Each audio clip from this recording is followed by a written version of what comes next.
The Barrett M82 slammed onto the table. 50 pounds of death.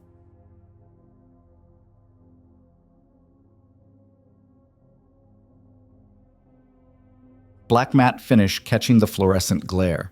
And pinned to her collar, so small you'd miss it if you weren't looking, the sniper qualification badge that fewer than 50 people in the world had earned. General Marcus Hale's smirk died on his lips. The room, packed with Navy SEALs who'd seen combat on 4 continents, went silent. Not the respectful kind. The shocked kind. The what the hell just happened kind. She was 5'4", maybe 120 pounds soaking wet. No tabs, no trident, no reputation that preceded her. Just the rifle. And eyes that had already killed more men than most of them ever would. Still want me to leave, sir? Don't go anywhere. This story gets wild. If you're watching from your city, drop it in the comments below. I want to see how far this one travels. Hit that like button and stick around until the end. You'll want to see what happens when she actually pulls the trigger. The briefing room smelled like stale coffee and testosterone. Staff Sergeant Lena Voss stood outside the door, hand on the handle, listening to the rumble of voices inside. Deep, confident.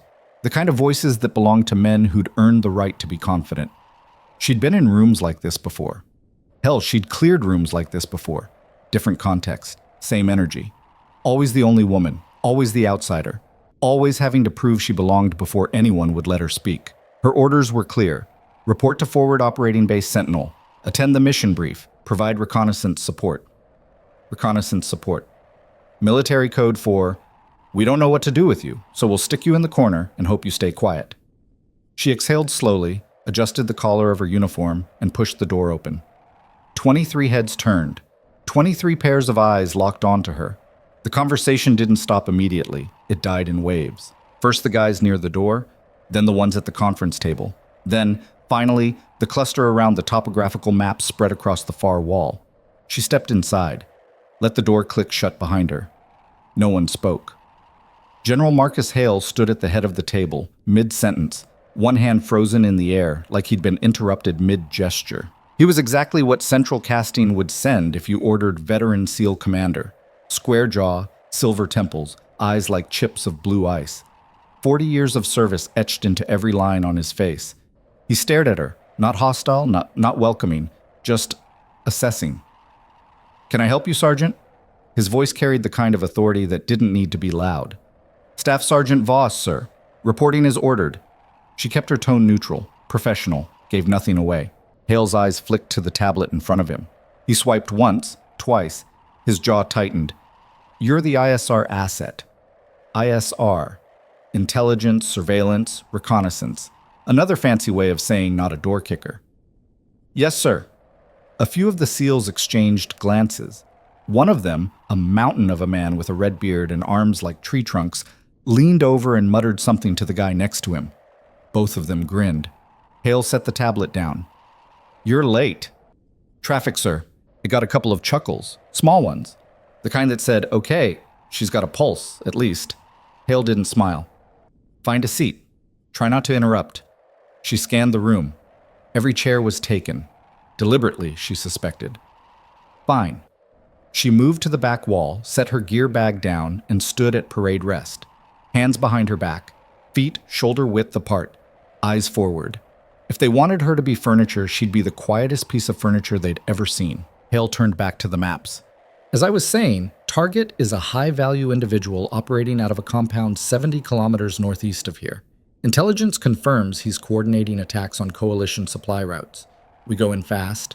We go in quiet. We extract him before his network knows we're there. He traced a route with his finger.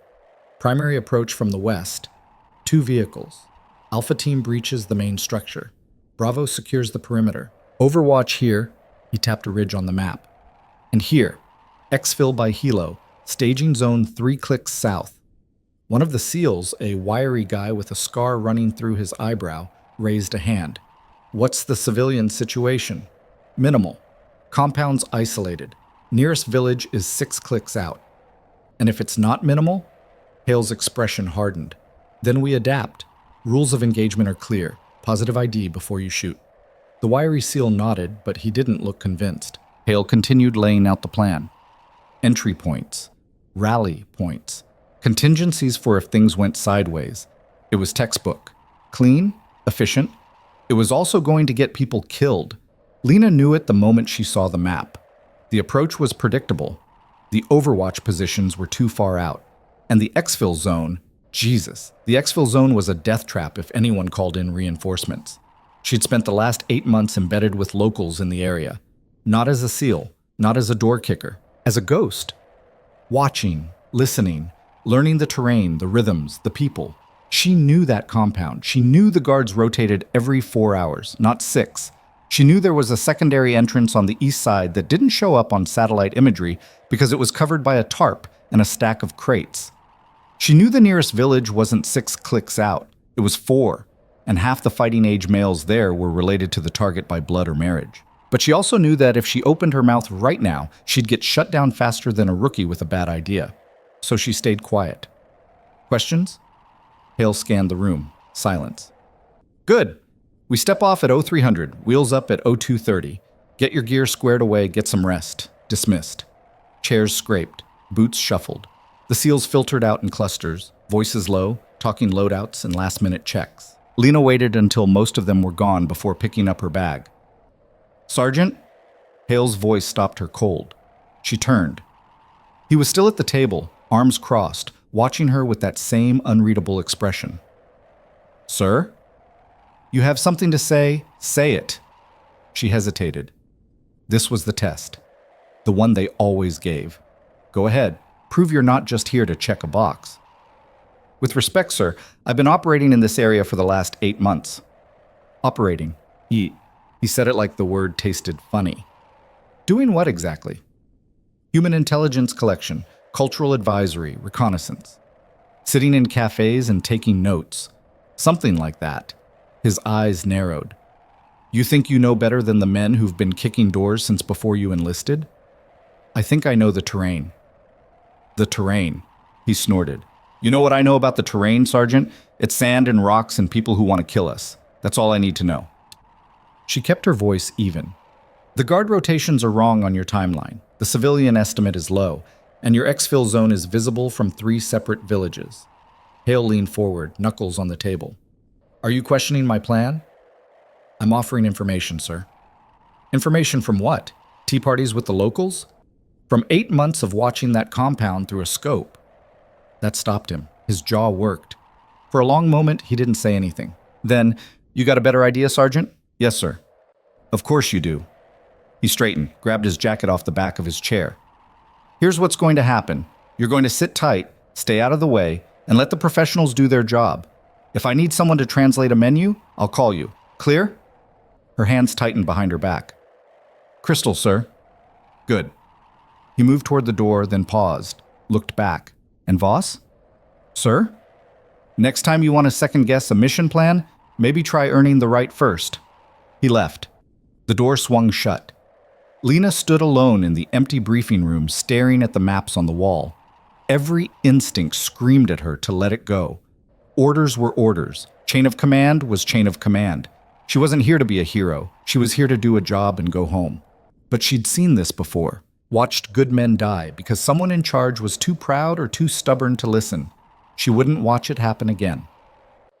The base was a sprawl of prefab buildings and sand barriers, lit by harsh floodlights that turned everything the color of old bone. Lena walked the perimeter, hands in her pockets, thinking. The SEALs had set up their staging area near the motor pool.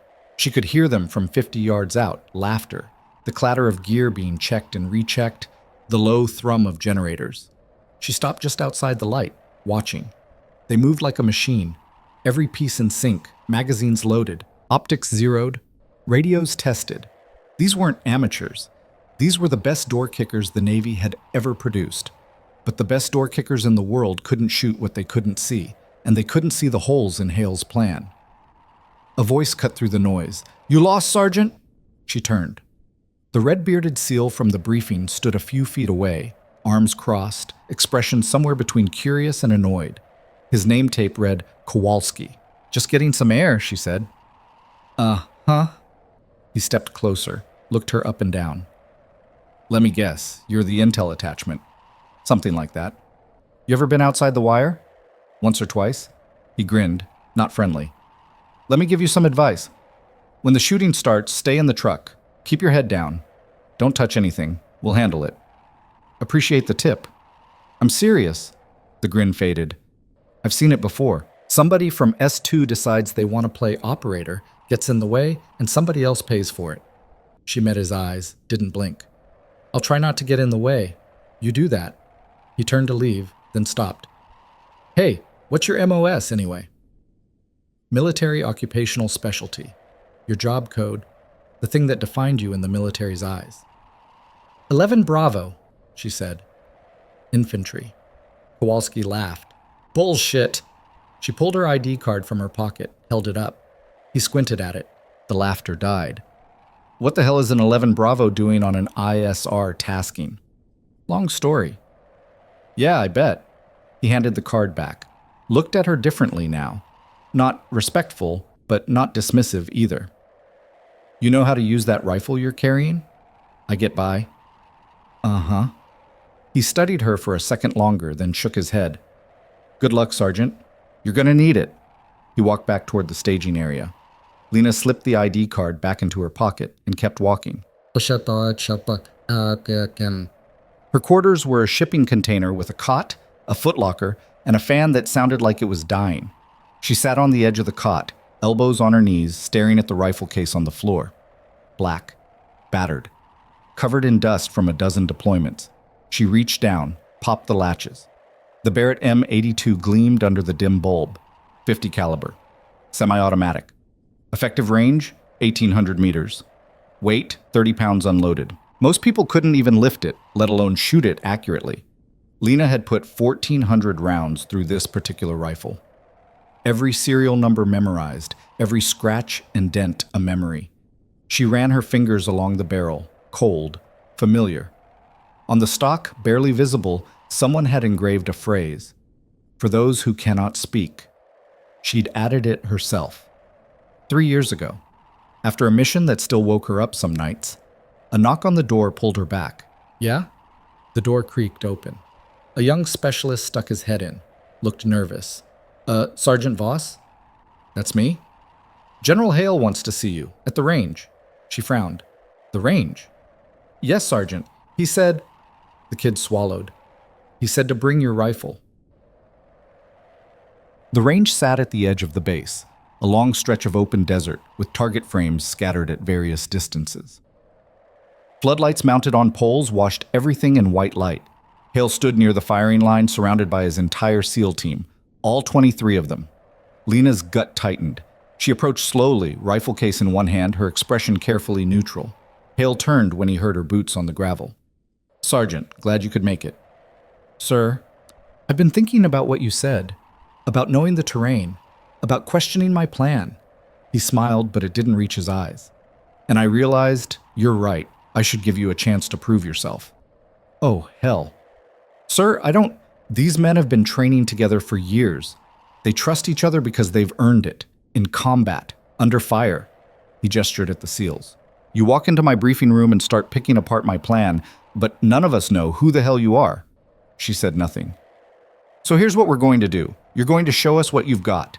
Right here. Right now. He pointed at the range. You make your shots. Maybe I'll listen to what you have to say.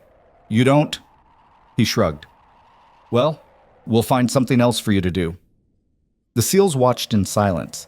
Some looked uncomfortable. Most looked like they were enjoying the show. Lena set the case down. What's the course of fire, sir? 3 shots. 1,200 meters. 1,500. 1,800. He paused. Unsupported. A murmur rippled through the team. Unsupported meant no bipod, no sandbag, no rest. Just her, the rifle, and whatever she could manage with her own body. At 1,800 meters, over a mile, that was borderline impossible. Winds gusting at 12 to 15 knots, Hale continued. I'll even let you use your spotter if you got one. I don't. Too bad. He crossed his arms. Clock's ticking, Sergeant. She looked at the range, at the targets barely visible in the distance, at the wind kicking up dust devils across the sand. Then she looked at Hale. He expected her to fail. Hell, he was counting on it. She knelt, opened the case. The Barrett gleamed. Someone whistled low. Holy shit! Kowalski stepped closer. Is that an M82? Yeah. Where the hell did you get that? She didn't answer. Just started assembling the rifle with smooth, practiced movements. Barrel, receiver, optic, magazine. 30 seconds later, she stood, 50 pounds of weapon in her hands. Hale's smile faltered, just a fraction. 1200 first, he said. She moved to the line, set her stance, checked the wind. The target was a steel silhouette, barely visible in the glare. She dropped to one knee, brought the rifle up. No support, just muscle and bone and focus. The world narrowed. Breath, heartbeat, wind. The seals faded. The lights faded. Everything faded except the target and the reticle and the space between them. Her finger found the trigger. Boom! The Barrett roared. The shockwaves slapped the air. Dust exploded around her. The rifle bucked, hard, but she controlled it. Rode the recoil. Stayed in the scope. 3 seconds. 4. Then a distant clang echoed across the desert. Hit! Someone called. Center mass. No one spoke. Lena stood, worked the bolt, chambered another round. 1500, Hale said. His voice was tight. She moved to the next position, adjusted for distance, for wind, for the angle of the terrain.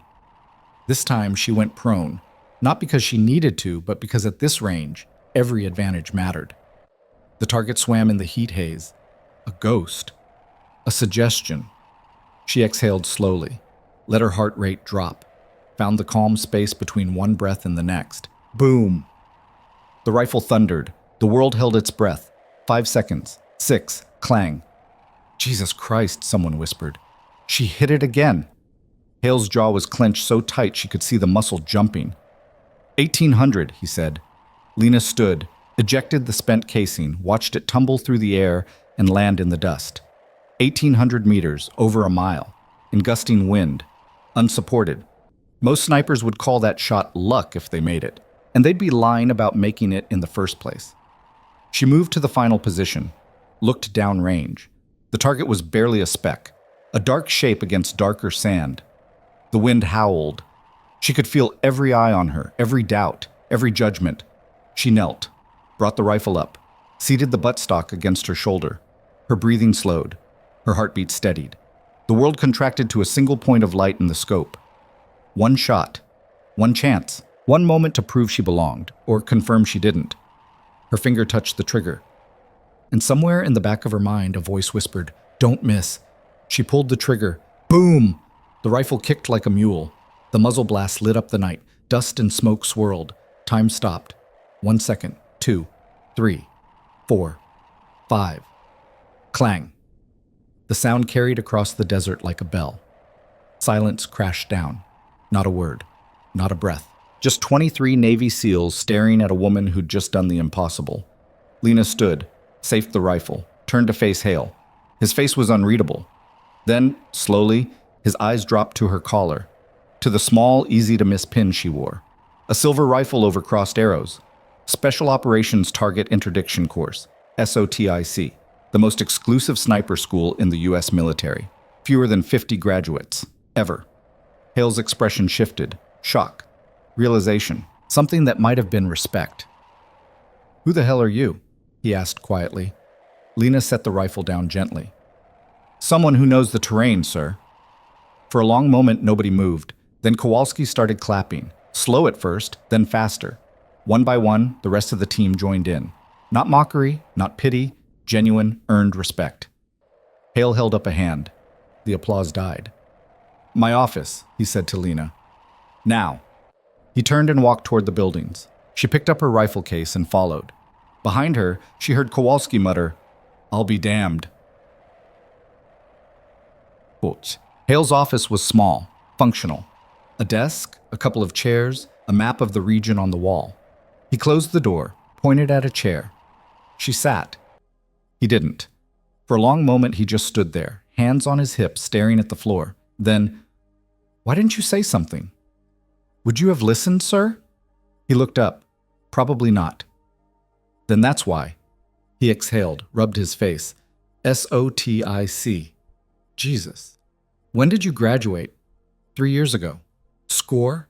96%. His eyebrows went up. 96? Yes, sir. That's... He trailed off, shook his head. That's top 5 all time. She said nothing. He moved to the desk, pulled out a folder, opened it. Says here you've been embedded with tribal elders for the last 8 months. Cultural engagement, human terrain mapping. He looked up. That's all bullshit, isn't it? No, sir. That's exactly what I was doing. But not just that. She hesitated. I was also conducting overwatch on key targets, mapping patrol routes, identifying vulnerabilities. Solo? Yes, sir. For 8 months. Yes, sir. He set the folder down, leaned against the desk. Why? Because someone needed to. That's not an answer. It's the only one I've got. He studied her for a long time. Then he pulled a chair around and sat down, leaned forward, elbows on his knees. Show me. Sir? Your plan. The one that's better than mine. Show me. She stood, moved to the map on the wall. For the next 20 minutes, she walked him through it. The guard rotations, the hidden entrance, the civilian traffic patterns, the exfil routes that didn't paint them as sitting ducks. She showed him where his overwatch positions were too far out to provide effective cover, where his approach would trigger dogs in the village 3 clicks away, where his timeline didn't account for the fact that the target had family in the local militia who would respond if they heard gunfire. She showed him everything she'd learned in 8 months of watching and waiting and bleeding into the sand. When she finished, Hale was silent. He stood, walked to the map, traced the routes she'd outlined. This changes everything, he said quietly. Yes, sir. If we go with this, we'll need different staging, different timing, different... He stopped, turned to face her. We'll need a sniper. She met his eyes. A real one, he continued. Someone who can sit on that ridge for 6 hours without moving. Someone who can make a shot at 1,500 meters in the dark. Someone who can cover our backs when everything goes to hell. He paused. Can you do that? The question hung in the air between them. This was it, the moment. The one where she stopped being furniture and became part of the team. Or the moment where she overreached and got someone killed. Yes, sir, she said. I can do that. Hale nodded slowly. Then he stuck out his hand. She shook it. Welcome to the team, Sergeant Voss. Mawson. 2 hours later, the entire SEAL team gathered in the briefing room. Hale stood at the head of the table. Lena stood beside him. Change of plans, Hale said. We're going with a new approach. He laid out the revised mission. Different routes, different timing, different everything. The SEALs listened, asked questions, pushed back on a couple of points, but no one dismissed it. And no one dismissed her. When Hale finished, he looked at Lena. Anything to add, Sergeant? She stepped forward, pointed at the ridge on the map. I'll be here. Overwatch. If you get in trouble, I'll get you out. Kowalski grinned. Bet your ass you will. A few laughs. Tension broke. Hale checked his watch. We step off in 4 hours, get your shit together, and get some rest. The room emptied. Lena stayed behind, staring at the map. Hale paused at the door. Voss? She turned. Don't make me regret this. I won't, sir. He nodded and left. She stood alone in the silent room, the weight of what she'd just committed to settling on her shoulders. 4 hours. Then the real test began. Outside, the wind howled, and somewhere in the darkness, the enemy waited. The night air tasted like copper and dust. Lena sat on the edge of her cot, hands steady as she field-stripped the Barrett for the 3rd time. Bolt carrier group, firing pin, extractor, every component clean, oiled, checked. The ritual calmed her. Always had. Her watch read 23:47, 3 hours and 13 minutes until wheels up. The shipping container was silent except for the dying fan and the distant thrum of generators.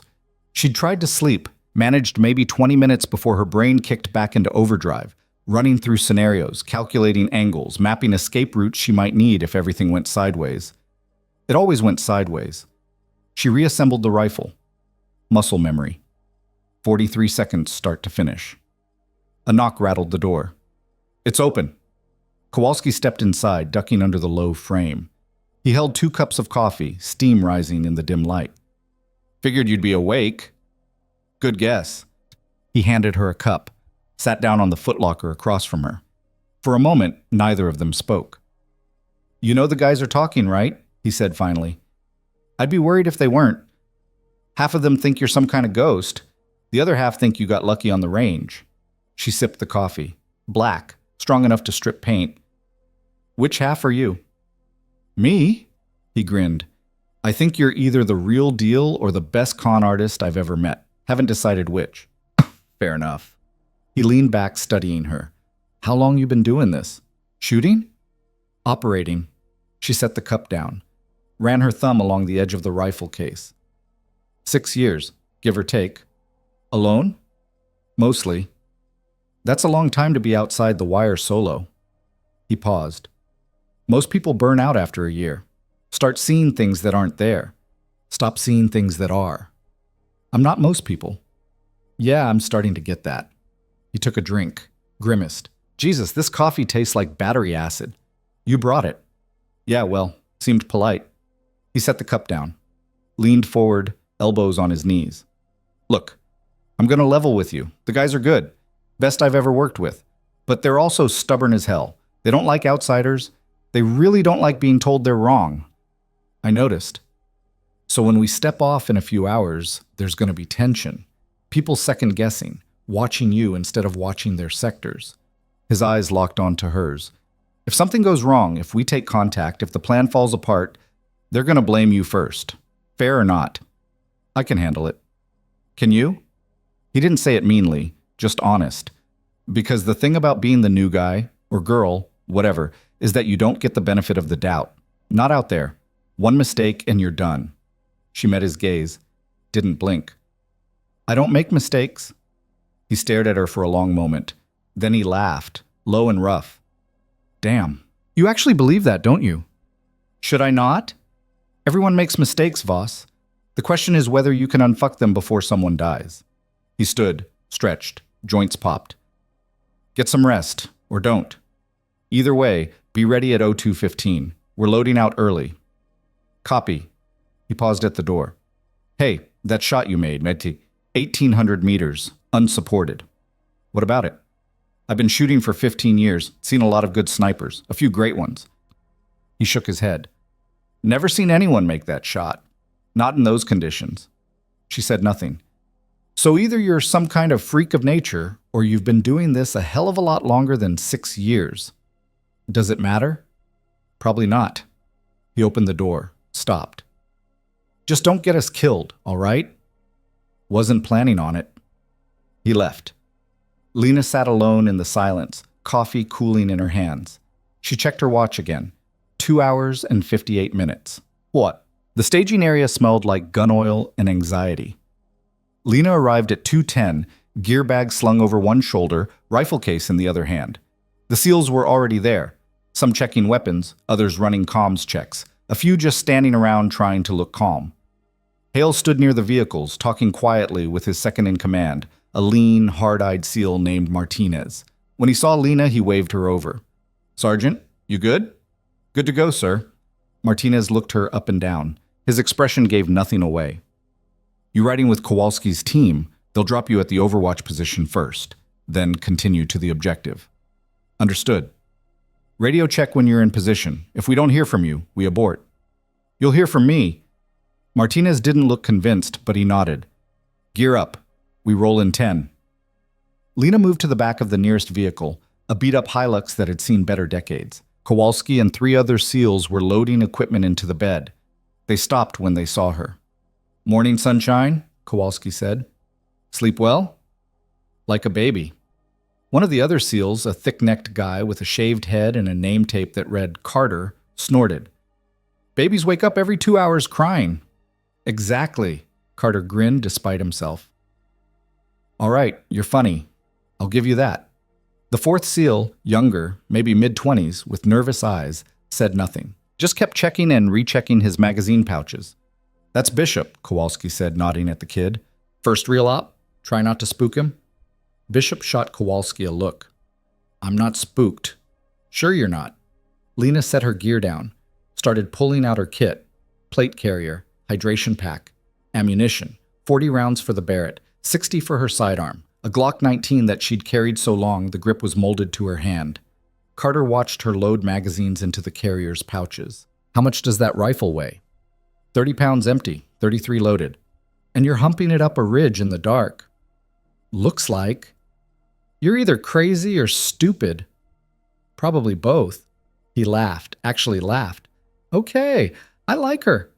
Kowalski clapped him on the shoulder. Don't get too attached. She might not make it back. Thanks for the vote of confidence, Lena said. Just being realistic.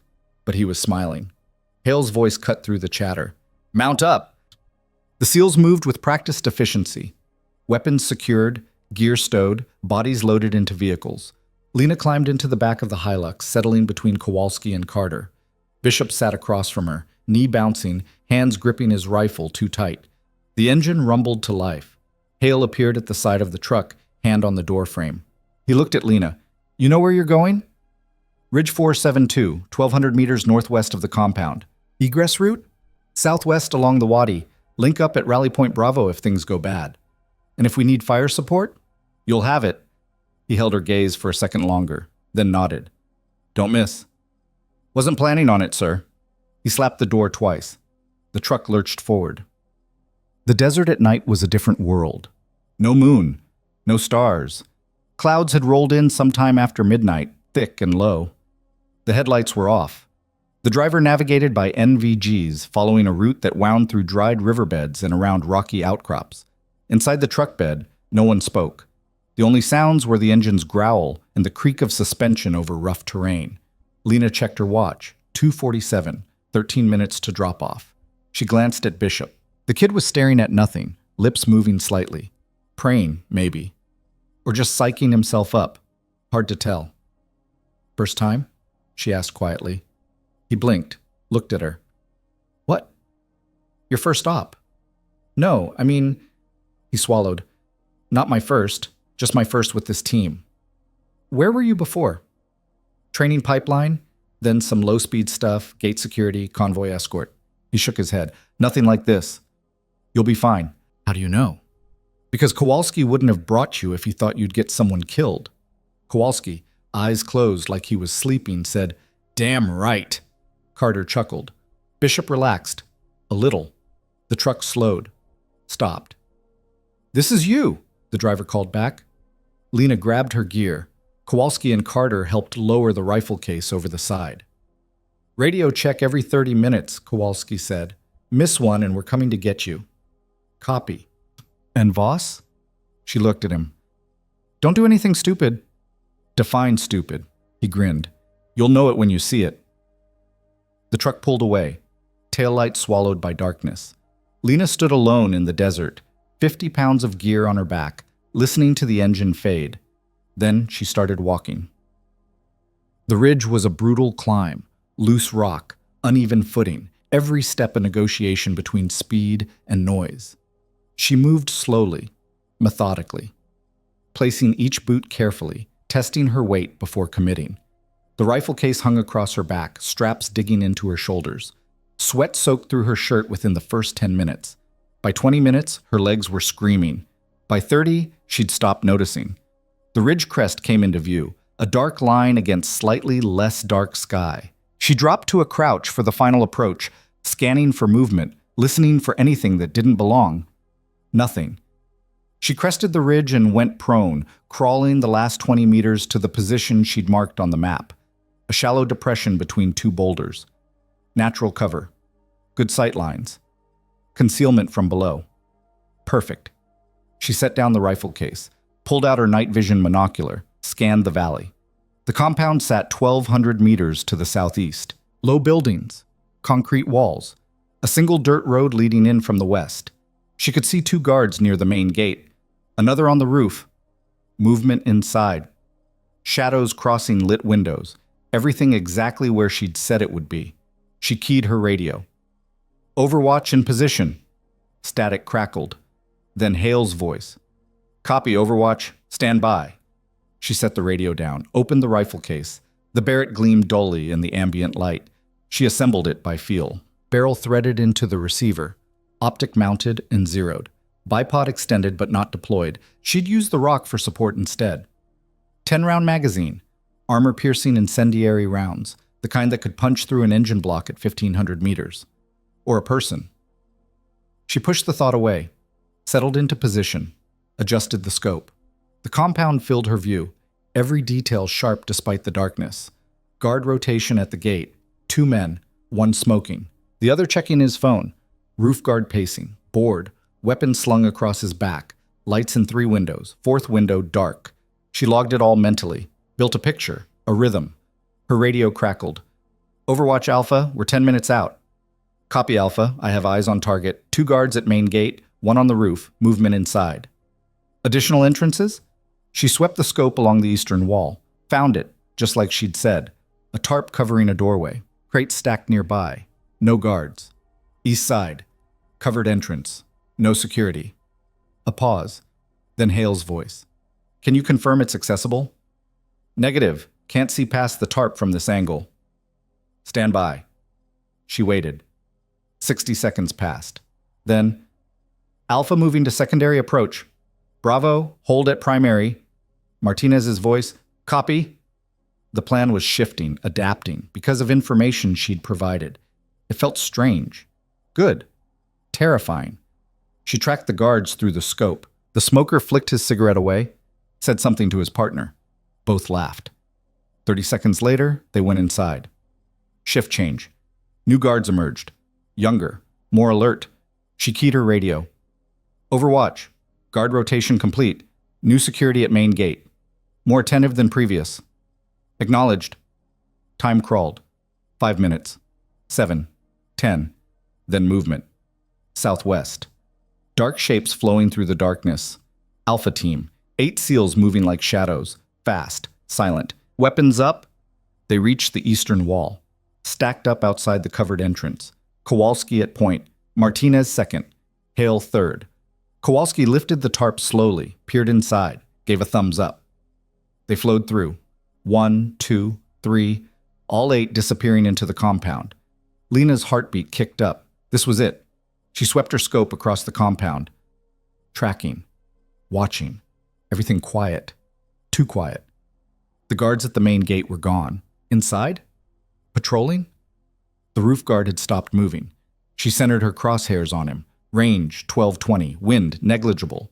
Easy shot, but not necessary. Yet. Her radio crackled. Overwatch, Alpha. We're inside. Moving to primary objective. Copy. Exterior clear. Seconds ticked by. Then, shouting. Inside the compound. Not English. Arabic. Then gunfire. Short bursts. Controlled. Professional. Contact. Hale's voice, tight, controlled. Bravo, move in. Overwatch, stand by. Lena's scope swept the exterior, looking for targets. Threats. The roof guard spun toward the sound of gunfire, brought his weapon up.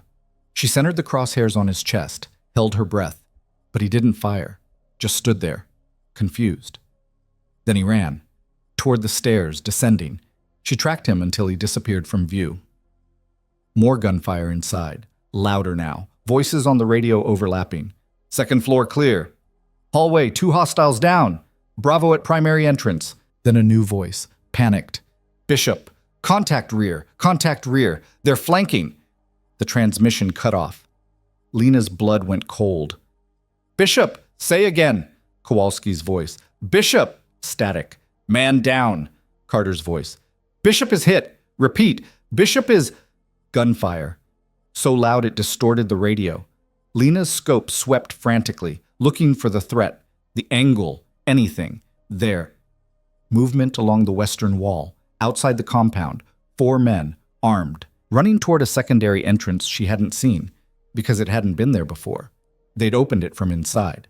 The flanking position Hale's team hadn't accounted for, because she hadn't told them about it, because she hadn't known. Her hands moved automatically, adjusting elevation, calculating lead. Wind, drop. First target, center mass. Range, 1340. She exhaled halfway, held it, squeezed. Boom! The rifle kicked. The world compressed into a single point of violence. 2 seconds. The man dropped. She worked the bolt, ejected, chambered, acquired. Second target, running, faster now. Aware something was wrong, lead him, account for speed, movement. Boom! He stumbled, went down hard. Third target dove for cover behind a wall. Smart. She waited. 1 second, 2. There, his shoulder, edge of the wall. 6 inches of exposure. Not much. Enough. Boom! The shoulder disappeared in a spray of red mist. Fourth target was sprinting back the way he'd come. Full panic. Range 1400. Moving target. Bad angle. She led him by 3 feet. Adjusted for speed. Boom! He dropped mid-stride. Silence. Her ears rang. Overwatch, Alpha. Hale's voice, breathless. What the hell was that? 4 hostiles. Western approach. Neutralized. Jesus Christ. A pause. Good shooting. How's it look out there? She swept the scope. Slow. Methodical. Nothing moving. Exterior clear. No additional threats visible. Copy. We've got the package. Bravo's extracting Bishop. Stand by for... A new sound cut through the night. Engines. Multiple. Headlights appearing on the northern road, coming fast. Too fast. Overwatch. We've got vehicles inbound from the north. 4 trucks. Moving toward your position. Copy. Hale's voice was ice. How long? She calculated. Distance. Speed. 2 minutes, maybe less. Can you slow them down? She looked at the Barrett. 4 rounds left in the magazine. 4 trucks. I can try. Do it. We need 60 seconds. She centered on the lead vehicle. Aimed low. Engine block. Boom. The hood exploded. Steam erupted. The truck swerved. Stopped. Second truck swerved around it. Still coming. Boom. Windshield shattered. The truck veered hard left. Rolled. Third truck slowed. Smarter drivers. They knew someone was shooting. Boom. Front tire disintegrated. The truck spun out. Fourth truck stopped completely. Men poured out, taking cover. 2 rounds left. Overwatch, Alpha. We're moving. 30 seconds. She could see them now. 8 figures running from the compound. 1 being carried between 2 others. Bishop. The men from the 4th truck were setting up a position. She could see the distinctive shape of a PKM machine gun. If they opened up, Hale's team was dead. She shifted her aim, found the gunner. Settling the weapon onto its bipod. Range 1100. Perfect range. She didn't hesitate. Boom! The gunner dropped. Last round. 1 more truck on the road. 50 meters back. Engine running. Waiting. She could kill the driver. Maybe. It was a long shot through a windshield in the dark. Or she could wait. Save it for when they needed it most. She waited. Overwatch, Alpha. We're clear. Exfil in progress. She watched through the scope as the SEALs reached the rally point. Loaded into vehicles, engines roared to life. The last truck on the road started moving. Slowly at first, then faster, chasing. She tracked it, finger on the trigger. Overwatch, we've got a tail. 1 vehicle. Can you... Boom! The driver's side of the windshield turned red. The truck drifted, stopped. Tail neutralized, she said calmly. Solid copy. Get to secondary exfil. Helos inbound, 5 minutes. Moving. She broke down the rifle, stuffing components back into the case with practice speed. 45 seconds. Then she was up. Running along the ridgeline. Boots pounding rock, lungs burning. Behind her, the compound was chaos. Lights, voices, confusion. Ahead, the secondary exfil point. A flat stretch of desert 2 clicks southwest. She ran. The helicopter's rotors were already spinning when she reached the LZ. Kowalski stood at the ramp waving her in. She sprinted the last 100 meters, gear bouncing, rifle case slamming against her back. Strong hands pulled her aboard. The helo lifted before she'd even sat down. She collapsed onto the deck, gasping, sweat pouring, hands shaking from adrenaline. Across from her, Bishop lay strapped to a stretcher. A medic worked on him, blood everywhere. But his eyes were open, alive. Hale appeared, crouched beside her. You good? She nodded, couldn't speak yet. That was some shooting. She managed a weak smile. Thanks. 8 targets, 8 shots, in the dark, under pressure. He shook his head. Where'd you learn that? She finally caught her breath. Practice. He studied her face, looking for something. There's more to you than you're saying. Everyone's got secrets, sir. Yeah. He stood. But most people's secrets don't save lives. He moved to check on Bishop. Lena leaned back against the bulkhead, closed her eyes. The adrenaline was fading, leaving behind exhaustion, and something else. Relief. They'd made it. All of them. This time. Kowalski dropped down next to her, handed her a water bottle. You know that shot you made? The one through the machine gunner? Yeah? That saved Carter's life. Probably mine too. Just doing my job. Yeah, well, he paused. Thanks. She opened her eyes, looked at him. He wasn't smiling, wasn't joking, just honest. You're welcome, she said quietly. The helicopter banked, heading west, toward the base, toward safety. But as Lena sat there, watching the desert fade into darkness below, she knew something had shifted. The SEALs had accepted her, but acceptance came with expectations, and next time they'd be counting on her even more. Next time, the pressure would be worse. Next time, she might not be able to save everyone. The thought settled in her gut like a stone, because there was always a next time. And eventually, everyone's luck ran out. The helicopter touched down at 4:23. Medics rushed the landing pad before the rotors stopped spinning. They had Bishop on a gurney within seconds, sprinting him toward the medical tent. Lena watched from the open door as they disappeared into a pool of white light. "You gonna make it?" she asked. Kowalski jumped down beside her. "Kid's tough. Took one in the shoulder. Clean through. He'll live," he paused. "Thanks to you." She didn't respond, just grabbed her gear and headed toward the debrief area. The command tent was already packed. SEALs peeling off body armor, checking weapons, talking in low voices about what went right and what went sideways. The energy was different now, sharp, focused, the post-mission clarity that came from surviving something that could have killed you. Hale stood near a folding table covered in maps and satellite photos. He looked up when Lena entered. "Voss, good work out there." "Thank you, sir." "Debrief in 20, get yourself squared away." She nodded and moved to the back of the tent, set her rifle case down, started breaking down her gear. Martinez appeared next to her. "That was some impressive shooting. Just doing my job. 8 for 8 in combat conditions." He shook his head. "Most snipers I know would be happy with 6 out of 10. "I'm not most snipers." He smiled faintly. "Yeah, I'm getting that." He glanced at Hale, then back at her. "Listen, the general's putting together a follow-up op. Bigger target, higher risk. He's going to want you on Overwatch again." "When?" 48 hours. Maybe less." She felt something tighten in her chest. "What's the target?" "Can't say yet, but it's the reason we grabbed the guy tonight." He lowered his voice. "Intel's time sensitive. We move fast or we don't move at all." "Understood." He studied her for a moment. "You up for it?" She met his eyes. "Are you asking if I can handle it or if I want to?" "Both." "I can handle it." "That's not what I asked." She looked past him, at the SEALs scattered around the tent, at Kowalski helping Carter strip his plate carrier, at the empty space where Bishop should have been standing. "Yeah," she said quietly. "I want to." Martinez nodded. "Good. Get some rest. You've earned it." He walked away. Lena finished breaking down her gear. Her hands moved automatically, but her mind was somewhere else. 8 shots, 8 kills. It should have felt like something. Victory. Relief. Pride. Instead, it just felt like work. The debrief lasted 90 minutes. Hale walked them through the mission step by step. Entry, contact, extract. Everyone contributed, what they saw, what they heard, what went wrong.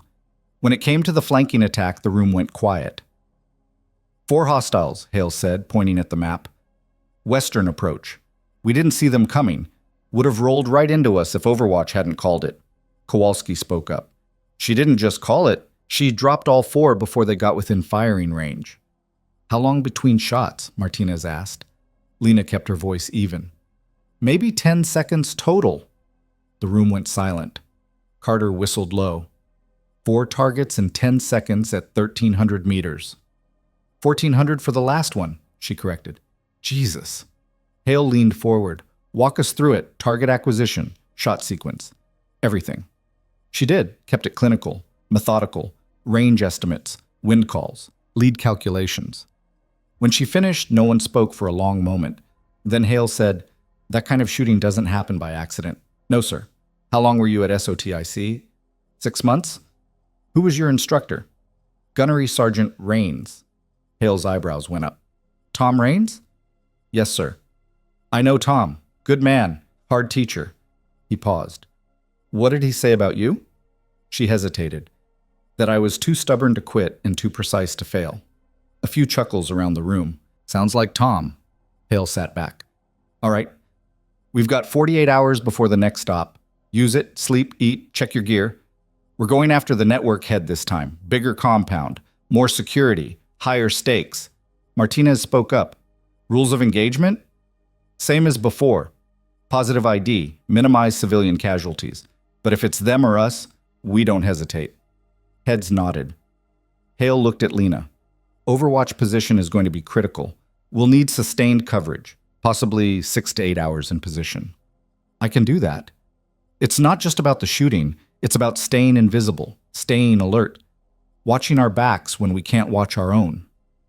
I understand, sir. He held her gaze. Do you? The question hung in the air. She understood what he was really asking. Not can you shoot, he already knew the answer, but can you carry the weight of keeping 23 men alive for 8 hours straight? Yes, sir, she said. I do. He nodded slowly. Good. Get out of here, dismissed. The SEALs filed out. Lena stayed behind, collecting her notes. Hale approached. You holding up? Fine, sir. That's not what I asked. She looked at him. I'm fine. Killing 8 people in one night, that's not nothing. They would have killed us. Doesn't make it easy. She folded the map she'd been studying. With respect, sir, I didn't join the military because it was easy.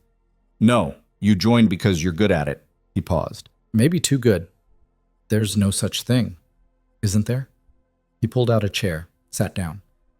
I've been doing this for 26 years, Voss. I've seen a lot of shooters.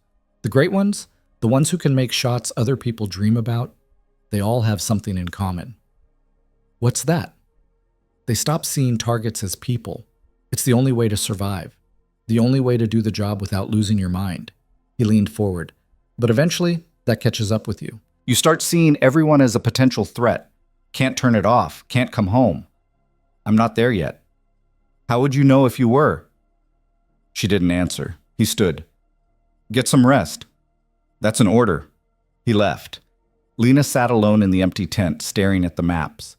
She thought about the men she'd killed tonight, their faces, the way they'd moved, the way they'd fallen. She didn't feel guilty. That was the problem. Come on. She didn't sleep. Tried. Lay on the cot for 2 hours staring at the ceiling. But every time she closed her eyes, she saw the scope view. The crosshairs. The targets. At 7 o'clock, she gave up. She grabbed her running shoes and headed out into the morning heat. The base was quiet. Most of the SEALs were crashed out, recovering from the op. A few early risers nodded as she passed. She nodded back. She ran the perimeter. 3 miles, then 4, then 5. Her legs burned. Her lungs screamed. But her mind went quiet. That's what she needed. Quiet. She was on her 6th mile when she saw Bishop. He sat outside the medical tent, arm in a sling, looking pale but alive. When he saw her, he waved. She slowed, stopped. You should be resting. I'm fine. You got shot. Barely. He winced as he shifted position. Okay, maybe not barely, but the doc says I'll be back in action in a week. Good. He looked at her for a long moment. I heard what you did. The flanking team. Just doing my job. You saved my life. Kowalski and Carter saved your life. I just cleared the path. Still, he swallowed. Thank you. She nodded. Didn't know what else to say. Can I ask you something? Bishop said. Sure. How do you do it? Stay calm like that? I was panicking, couldn't think straight, but you just handled it. She sat down on the bench next to him. You want the honest answer or the easy one? Honest. I was terrified. He blinked. What? The whole time. From the moment I got in position to the moment we lifted off, I was scared out of my mind. You didn't look scared. That's the trick. You don't let it control you. You acknowledge it, use it. Fear sharpens your focus if you let it. And if you don't, then you freeze and people die. He absorbed that. How long did it take you to figure that out? I'm still figuring it out. They sat in silence for a moment. Then Bishop said, The guys are talking about you, you know. I'm aware. They're saying you're the best shot they've ever seen. They're being generous. Are they? He looked at her. 8 for 8. In the dark. Under pressure. That's not luck. No, it's practice. How much practice? She thought about it. Somewhere around 100,000 rounds, give or take. His eyes widened. 100,000? More or less. Jesus. He shook his head. I've maybe put 5,000 through my rifle. Keep at it. You'll get there. I don't know if I want to. She looked at him. Why not? Because... He struggled for words. Because the better you get, the more they expect. And eventually, you can't live up to it. And someone pays the price. That's always true, whether you're good or not. Yeah, but... Bishop. She cut him off. You want to know the real secret? What? You can't control what happens. You can only control what you do. So you train, you prepare, you give everything you've got. And when the moment comes, you execute. She paused. And then you live with the results, good or bad. He stared at her. That's pretty dark. Yeah, it is. She stood. Get some rest. You're going to need it. She started to walk away. Sergeant Voss? She turned. I'm glad you're on our side. She almost smiled. Me too, kid. The briefing for the second op happened at 1800. The command tent was packed again. Every SEAL, plus additional intelligence personnel and a couple of officers Lena didn't recognize. Hale stood at the front. Listen up. We've got 48 hours to plan and execute the most important operation of this deployment. The target we extracted last night gave us intel on Khalid Zarkhan. A murmur went through the room. Lena recognized the name. High-value target, top 10 most wanted, responsible for dozens of attacks on coalition forces. Zarkhan's holed up in a compound 60 clicks northwest of here, Hale continued. Heavy security, reinforced structures, multiple escape routes. If we don't hit him now, he'll disappear for another 6 months. He pulled up a satellite image on the screen. The compound was massive. 3 separate buildings, high walls, guard towers. This isn't a snatch and grab, Hale said. This is a direct action raid. We go in hard, we secure the target, and we exfil before his network can respond. Martinez stepped forward. Approaches from the south. 2 teams. Alpha breaches the main residence. Bravo secures the secondary structures. Overwatch here. He pointed at a ridge. And here. Lena studied the positions. Both were good, but one was better. She raised her hand. Hale nodded. Voss. The western ridge has better sight lines, covers both breach points and the primary escape route. It's also 1,800 meters from the target, long range for sustained fire support. I can manage it. Martinez frowned. What about the eastern position? 1,200 meters. Easier shots. Easier shots, but you lose coverage on the northern wall. If they try to flank from there, I won't see them until it's too late. Hale and Martinez exchanged a look. She's right, Kowalski said. Western Ridge gives us more coverage. Hale studied the map. All right, Western Ridge. Voss, you'll insert 12 hours before the main element. Get in position. Stay invisible. When we move, you'll be our guardian angel. Copy that, sir. One more thing. His expression hardened. This target is critical. If Zarkhan escapes, a lot of people die. Coalition forces, civilians, we don't get a second chance. The weight of his words settled over the room. So, we don't miss, Carter said. No, Hale agreed. We don't. Not. Lena spent the next 36 hours preparing. She zeroed her rifle. Twice. Ran ballistic calculations for every likely engagement range. Packed enough water and ammunition to last 10 hours in position. Checked and rechecked her gear until she could assemble everything blindfolded. The night before insertion, she sat in her quarters cleaning the Barrett one final time. A knock. It's open. Kowalski stepped in. You ready? As I'll ever be. He sat down on the footlocker. You nervous? Should I be? Most people would be. I'm not most people. Yeah, I keep hearing that. He leaned back. You know what the guys are calling you? I'm afraid to ask.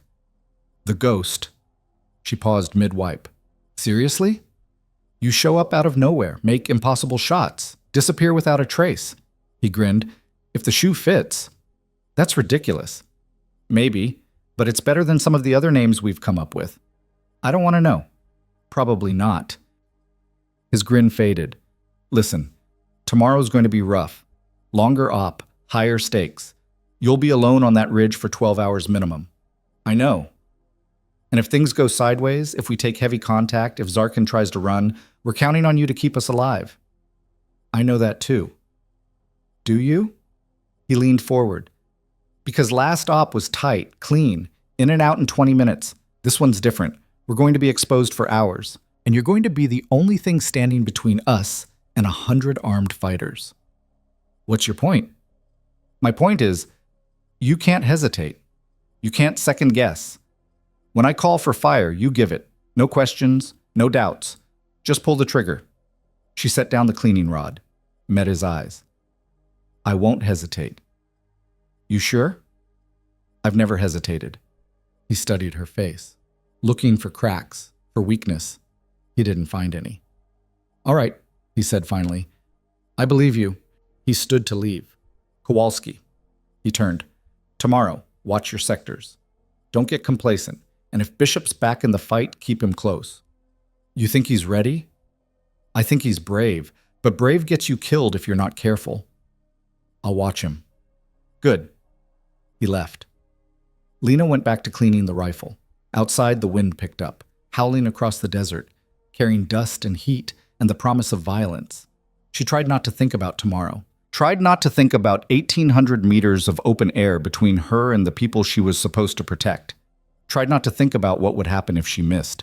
But the thoughts came anyway. So she cleaned the rifle again. And again. Until her hands stopped shaking. Whoa. Insertion was at 2 o'clock. A different truck this time. Smaller. Quieter. Just Lena and the driver, a young corporal who didn't say a word the entire trip. They stopped 3 clicks from the ridge. This is as close as I can get, the driver said. Good enough? She grabbed her gear, checked her watch. 11 hours until game time. The desert swallowed her whole.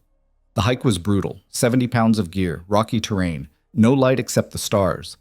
But she'd done this before, dozens of times. In worse conditions. She reached the ridge at 4:30. 2.5 hours to climb 3 clicks. Good time. She found her position. A cluster of rocks with a narrow gap facing the compound. Perfect cover, perfect sight lines. She set up slowly, methodically. Rifle. Camouflage netting. Water. Ammunition. By 5 o'clock, she was ready. By 5:30, she was invisible. Now came the hard part. Waiting. The sun rose at 6:14. Lena watched it through the scope, golden light spreading across the desert, painting the compound in shades of amber and rust. Beautiful, deadly. She logged the guard rotations, counted personnel, mapped movement patterns. 17 visible hostiles, probably more inside. At 800, she keyed her radio. Overwatch in position, 17 enemy personnel observed, guard rotations every 6 hours, light vehicle traffic on the northern road. Copy Overwatch, stand by. She stood by. Hours crawled past. The heat was merciless. By 10 o'clock, the rocks were too hot to touch. Sweat soaked through her clothes. She sipped water carefully, rationing. At 1200, activity increased. More vehicles, more people. Something was happening. She keyed the radio. Overwatch, increased activity at target location. Multiple vehicles arriving, personnel count now 25 plus. Acknowledged, we're seeing it on satellite, could be a meeting. Or an early warning. Negative, intel confirms Zarkon's still inside, we're green to proceed. Copy. At 1300, the convoy arrived. 3 vehicles, 8 SEALs per truck, plus support personnel. She watched them stage 2 clicks out, waiting for the signal. Hale's voice crackled through her earpiece. Overwatch Alpha, radio check. Loud and clear. How's it look? Busy. 27 hostiles visible. Heavy concentration near the main building. Guard tower manned. No air defense observed. Good copy. We move in 30. Keep us posted. Roger. She settled deeper into her position, controlled her breathing, slowed her heartbeat. This was it. The moment everything either worked or fell apart.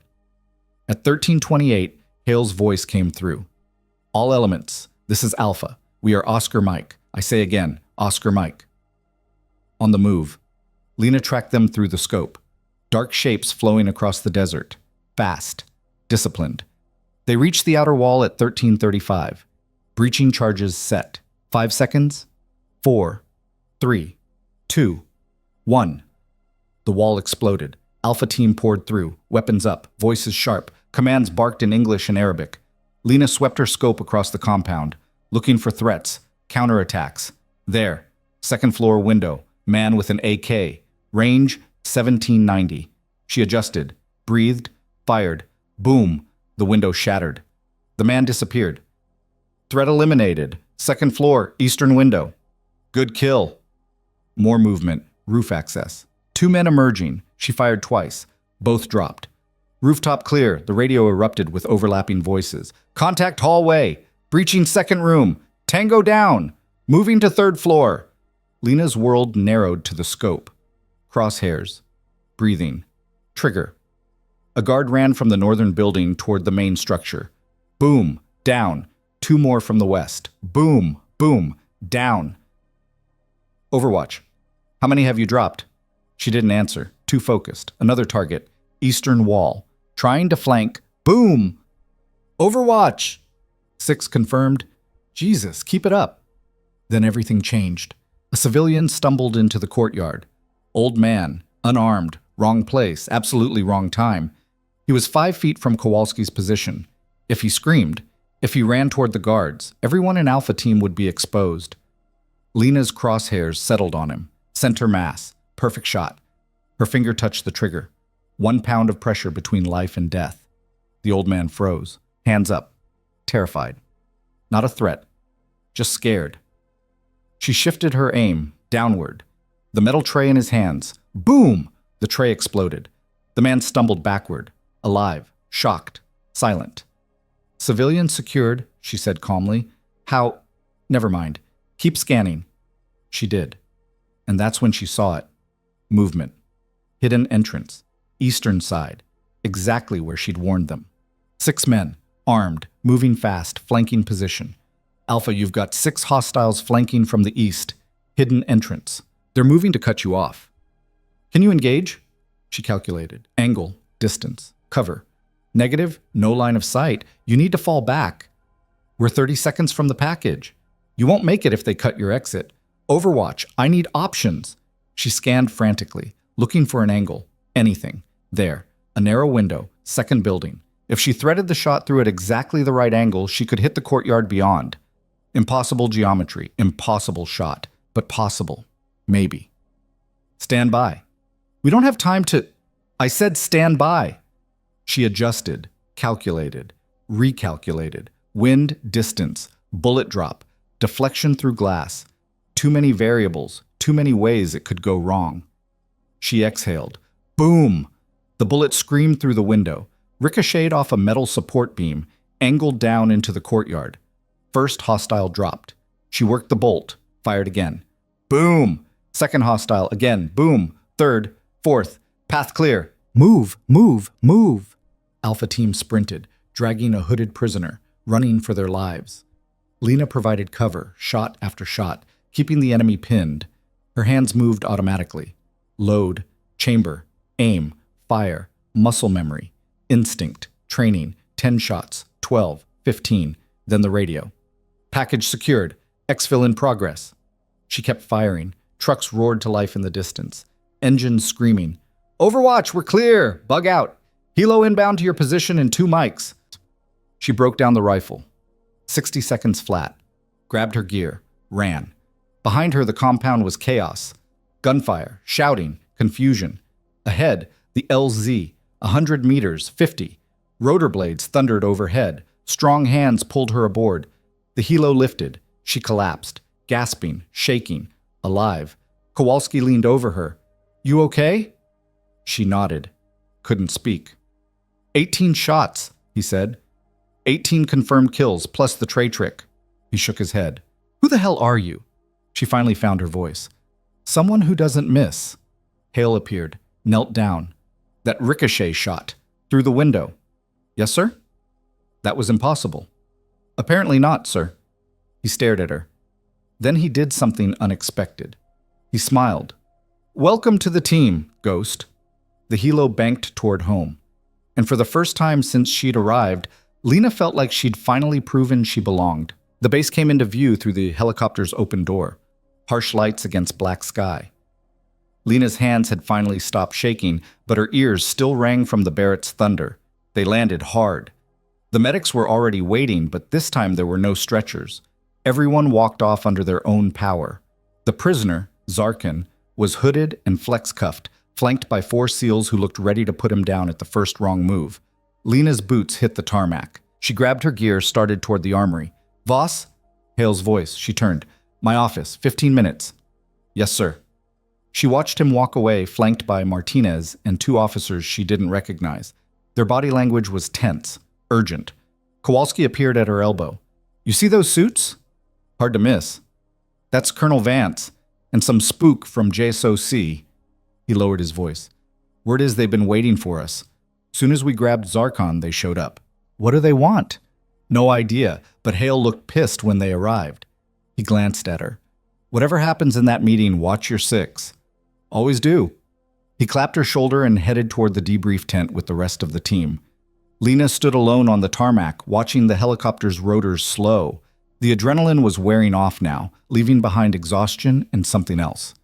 Unease. She'd done everything right, made every shot, saved lives. So why did it feel like she was about to get burned? Hale's office was cramped with bodies. The general sat behind his desk. Martinez leaned against the wall to his right. The 2 officers, Colonel Vance and a thin man in civilian clothes who hadn't introduced himself, occupied the only chairs. That left Lena standing in front of the desk like she was facing a tribunal. "Staff Sergeant Voss," Vance said. His voice was flat, professional, the kind that gave nothing away. "Hell of a performance out there." "Thank you, sir." 18 confirmed kills, including 4 ricochet shots through a window that, according to our ballistics team, shouldn't have been physically possible. "I got lucky, sir." "Luck." The civilian spoke for the first time. His accent was East Coast, educated. "You want to run that by me again, because I've reviewed your personnel file, your SOTIC scores, your deployment history, and luck isn't a word that appears anywhere."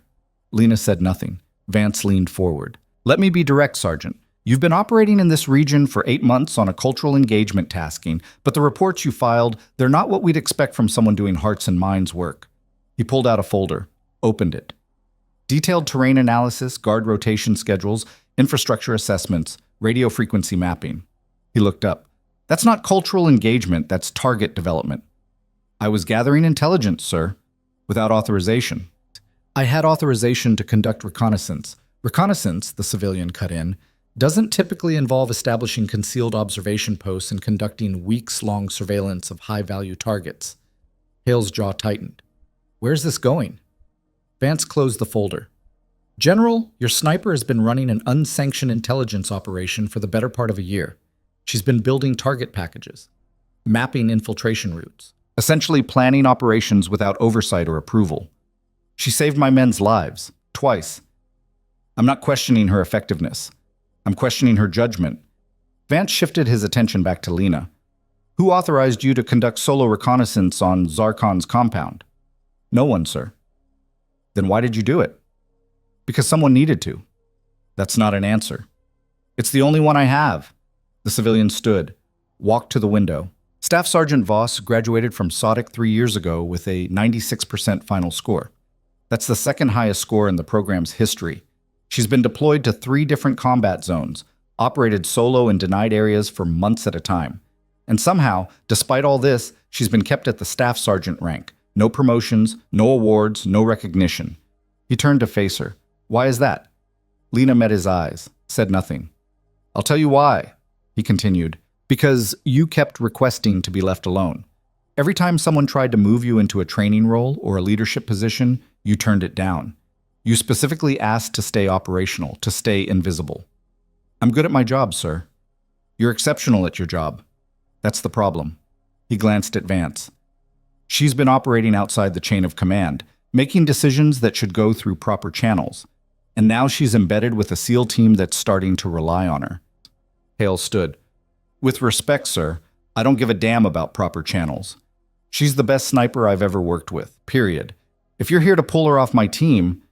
"We're not pulling her," Vance said. "We're offering her a choice." The room went quiet. Vance opened another folder. "Joint Special Operations Command is standing up a new unit.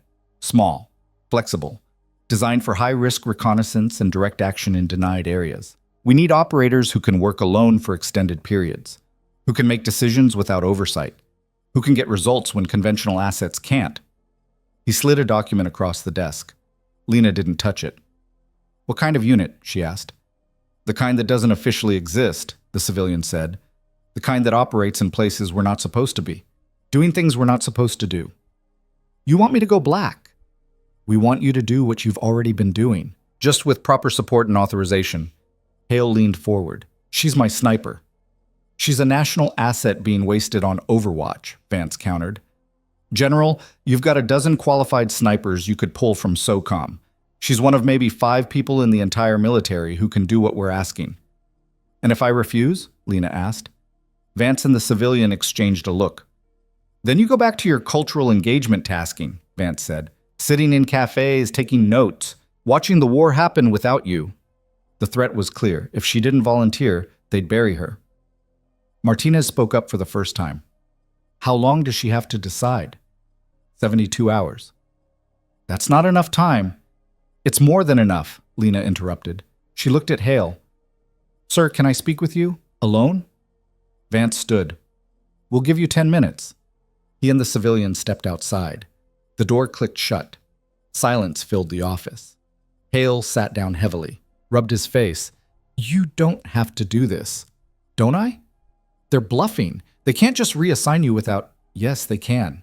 She moved to the window, looked out at the base.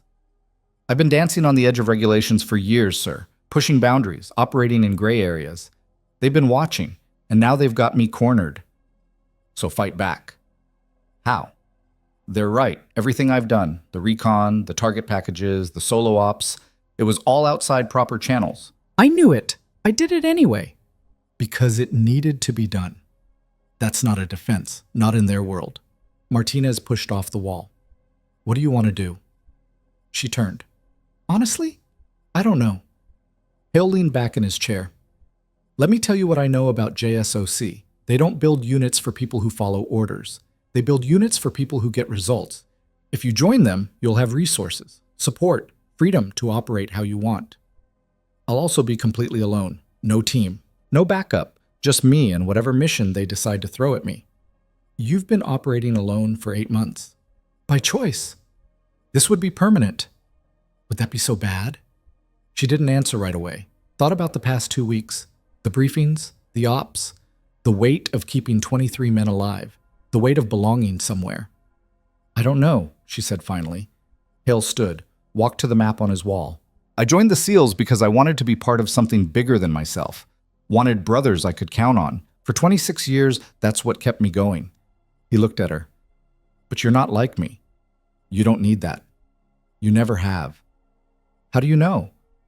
"Because if you did, you wouldn't have spent 8 months alone in the desert. You would have found a way back to a team, to people." He paused. "You chose solitude. This job is just making it official." The words hit harder than she expected. Because he was right. She'd always been alone, even in groups, even surrounded by people.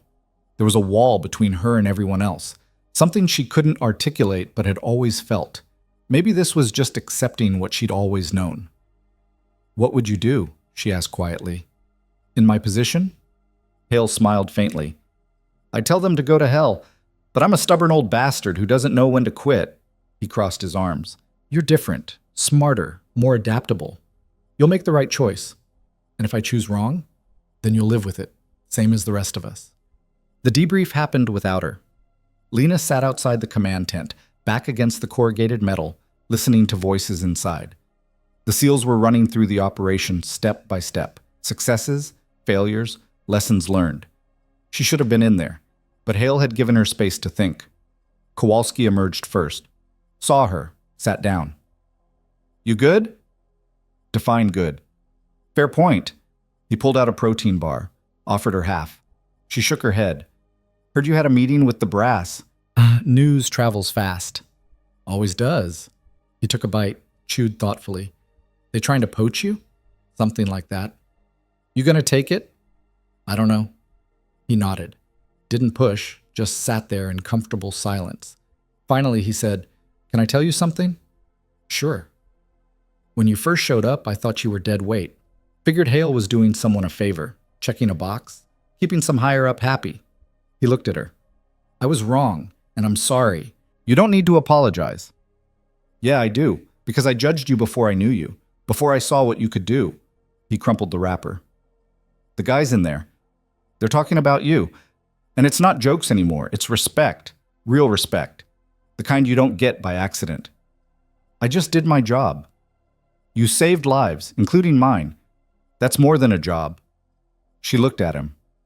If I leave, if I take this reassignment, someone else will take my spot. Someone just as good. Bullshit. He said it flatly, without heat. There's no one as good as you, not on this base, maybe not in the whole damn military. You don't know that. I watched you thread 4 shots through a 6-inch window at 1,800 meters. I know exactly what you are. He stood, dusted off his pants. Whatever you decide, just know. You've got a home here if you want it. The team wants you, Hale wants you. Hell, even Bishop wants you, and he barely knows you. Thanks. Don't thank me. Just don't disappear without saying goodbye. He walked back toward the tent, stopped. Oh, and Voss? Yeah? Whatever they're offering, make sure it's worth losing this. He went inside. Lena sat alone, watching the stars.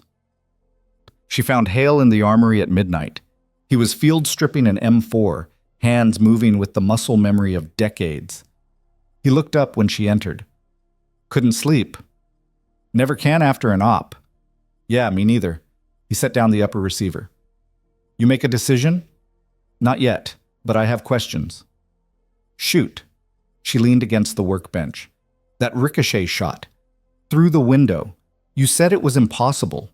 It was. But I made it. You did. How many people can make that shot? He thought about it. In the entire military? Maybe 3. Maybe. And if I walk away from JSOC, if I stay here, how long before they sideline me? Reassign me to some training billet where I'm not a threat to anyone's career? Hale's expression darkened. Is that what you think this is about? Politics? Isn't it? I'm too good at my job. I operate outside the rules. I make people uncomfortable. She crossed her arms. The only reason they're offering me this position is because they can't afford to let me stay where I am. I'm a liability. You're an asset. Same thing in their eyes. He didn't argue. Couldn't. So what do I do? She asked. Take the job and disappear into the shadows? Or stay here and watch my career die a slow death? Those aren't your only options. What's the third? You fight, you stay with the team, you prove you can operate within the system without breaking it. I've been trying that for 6 years. It hasn't worked. Then try harder, she laughed. No humor in it. You really think that'll make a difference? I think you have a choice. You can let them define you, or you can define yourself. He picked up the M4 again, started reassembling it. The question is, what do you want? She opened her mouth, closed it. What did she want? For years, the answer had been simple. To be useful. To do the job. To make a difference. But now? Now she didn't know. I want to matter, she said finally. I want to do work that means something, that saves lives. You're already doing that. For how long? Until they reassign me? Until I'm too old or too slow or too damaged? She shook her head. JSOC is offering permanence, a place where I can operate without looking over my shoulder. You'll also be alone, permanently. Maybe that's what I'm meant for. Hale set down the rifle, looked at her hard. Don't confuse what you're good at with what you're meant for. They're not the same thing. How would you know? Because I spent 20 years being good at killing people, and it almost destroyed me. His voice was quiet, intense. The only thing that saved me was the team, the people around me who kept me human, who reminded me there was more to life than the next mission. I'm not you. No, you're younger, smarter, better at this than I ever was. He paused. But you're heading down the same road, and trust me, it doesn't end well. She wanted to argue, to tell him he was wrong, but she couldn't, because deep down, she knew he was right. Ikin. The next morning, she found Bishop in the gym. He was doing physical therapy, resistance bands, light weights. His face was pale, sweat beading his forehead. You're pushing too hard, she said. He looked up. Doc cleared me for light duty. Light duty doesn't mean destroying yourself. I'm fine. You got shot 3 days ago. Barely grazed. Through your shoulder. That's not a graze. He set down the weight. What do you want, Sergeant? I want to ask you something. Okay? She sat down on the bench across from him. When you froze during the op, what were you thinking? He looked away. I don't know. Yes, you do. A long silence. Then, I was thinking about my sister. Your sister? She's 12, lives in Ohio with my mom. Last time I called her, she asked when I was coming home. His voice cracked slightly. And I realized, what if I don't? What if I die out here and she spends the rest of her life wondering why? So you froze. I didn't freeze. I just hesitated. Same thing in combat. I know. He looked at her. That's why I'm training, so it doesn't happen again. She studied him, saw the determination, the fear underneath it. Can I tell you something? She said. Sure. Fear doesn't go away. You just get better at managing it. How? You remember why you're here, what you're fighting for. She paused. Your sister, she's why you hesitate. But she's also why you can't, because if you die, she loses her brother. But if your team dies because you froze, a dozen other sisters lose their brothers. He absorbed that. That's a lot of pressure. Welcome to the job. How do you handle it? She thought about it. I don't think about the pressure. I think about the shot, the wind, the distance. Everything else falls away. That simple? That hard. She stood. Get some rest. You're no good to anyone if you break yourself. Voss? She turned. Whatever happens, wherever you end up, thanks for saving my life. Thank me by not getting shot again. He smiled faintly. I'll try. She made her decision at sunset. Found Hale on the range. He was shooting his sidearm, slow, methodical, placing rounds in a tight group at 25 meters. She waited until he finished the magazine. I'm staying, she said. He lowered the weapon. You sure? No, but I'm doing it anyway. Why? Because you were right. I'm good at being alone, but that doesn't mean it's what I'm meant for. She looked at the target downrange. JSOC wants someone who can disappear, who doesn't need people. But I'm tired of disappearing. I want to be part of something. Even if it's messy? Even if people doubt you? Especially then. He smiled. Actually smiled. All right, I'll make the call. What about Vance? The JSOC guy? I'll handle them. He reloaded the pistol. You just focus on being the best damn sniper this team has ever had. Already done, he laughed. Modest, too. I learned from the best. He handed her the pistol. Show me what you've got. She took it, felt the weight, the balance, raised it, aimed, fired, center mass, perfect group. Not bad, Hale said. Not bad? She fired again, same spot. That's textbook. Textbook is boring. Do it faster. She did. 4 rounds, 2 seconds, all center mass. Better. He took the pistol back. Welcome to the team, Ghost. I thought that was just a nickname. It was. Now it's official. He ejected the magazine. Kowalski's already got patches made. You're kidding. Dead serious. He spent 2 hours last night designing them. Little Ghost with a rifle. It's actually pretty good. She shook her head. I'm never living this down. Nope. He clapped her shoulder. But that's what happens when you earn respect. People give you shit. It's a sign of affection. I'll keep that in mind. They walked back toward the base together. The sun was setting behind them, painting the desert in shades of gold and red. Can I ask you something? Hale said. Sure. That inscription on your rifle, for those who cannot speak. What's it mean? She was quiet for a moment. It means I speak for the people who can't protect themselves, who can't fight back, who need someone to stand between them and the darkness.